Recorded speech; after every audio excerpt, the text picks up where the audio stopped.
Yahoo Fantasy Baseball 2010 Tucson Toros Group Week 7. We're going to take a look at Woodalas, who took on Waveland and Sheffield this week. Final score in this one, Woodalas took the win in an upset of sorts, 5-4-1 over Waveland. Woodalas now 23-39-8 on the season, while Waveland is now 37-27-6. Woodalas has now won 3 of the last 5 weeks, but is only 14th in the overall standings, so not picking up decisive victories, not really helping the cause.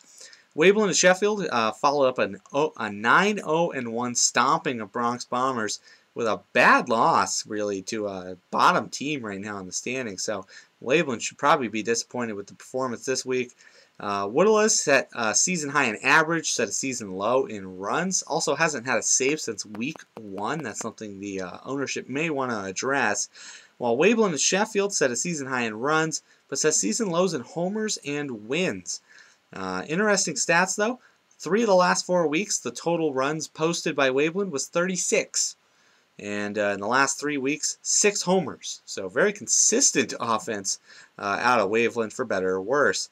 Overall, though, 3-1-1 on offense went to Waveland. Waveland took 3 out of the 5 categories, split 1 and gave 1 up. They tied in homers 6-6, while Woodalas had an impressive average, 314 for the week in the average category. Very good. Pitching, though, was not really that close. Woodalas took 4 out of 5 categories, lost the saves category 5-0, but took the other 4 categories. Very decisive pitching win for Woodalas this week.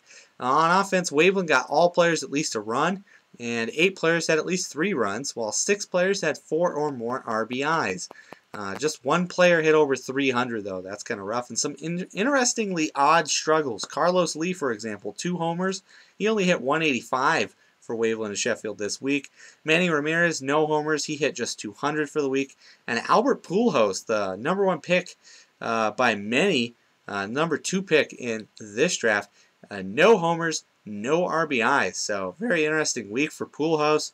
Woodalas used just 8 players this week. 2 starters were on the DL. Another one was added to the DL during the week. That's going to hurt the team going forward if some changes aren't made. But fewer at-bats helped to win the average category probably.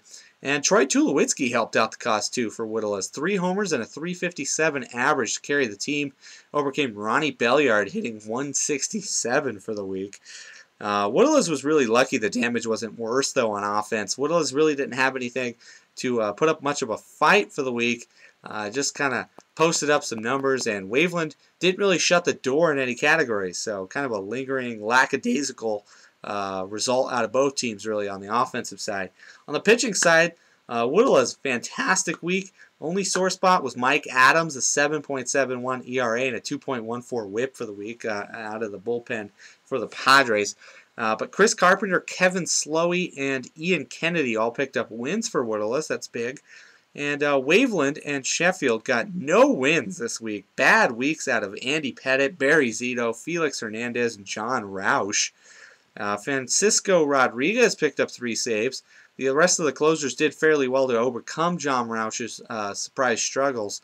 Also, though, Zach Greinke and Kevin Millwood failed to contribute this week. They did not post any stats for Waveland and Sheffield this week. That probably hurt the opportunity there to maybe pick up at least a win and make that a respectable finish. But looking forward, Woodalas is now 14th in the standings, 1.5 games out of 12th, and takes on Jimmy Dugan next week. Woodalas has never lost to Jimmy Dugan.